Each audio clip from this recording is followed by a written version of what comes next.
காங்கிரஸ் கவிழ்ந்ததுக்கு காரணம் திமுக. வடக்கு வாழ்கிறது என்று சொல்லி வடக்கை சாகடித்து விட்டார்கள்.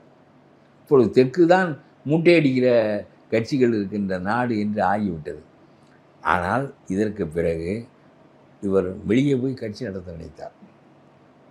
வெளியே போய் விஜய்க்கு ஒன்றும் தெரியாது என்றாலும் விஜயையும் சேர்த்து வண்டியில் ஏற்றி கொண்டு போவோம் என்று அவர் கருதினார். ஒரு மாற்று அரசியலை எடுக்க வேண்டும்.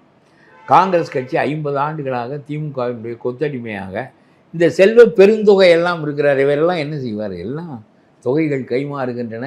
கட்சியை அவர்கள் அடமானம் வைத்து விட்டார்கள். அதனாலே தான் இந்த கட்சியை வளர்க்க முடியவில்லை. 67 ஆட்சியை இழந்த அவர்கள் இன்றைக்கு வரையிலும் அங்கிட்டு ஒரு 33 ஆண்டுகள், இந்த பக்கம் ஒரு 26 ஆண்டுகள், 33, 39, 69 ஆண்டுகள் அவர்கள் ஆட்சியை நெருங்க முடியவில்லை என்று சொன்னால் அதற்கு காரணம் இந்த விலை போகிற தலைவர்கள். பானா சிதம்பரம், இந்த செல்வ பெருந்தொகை,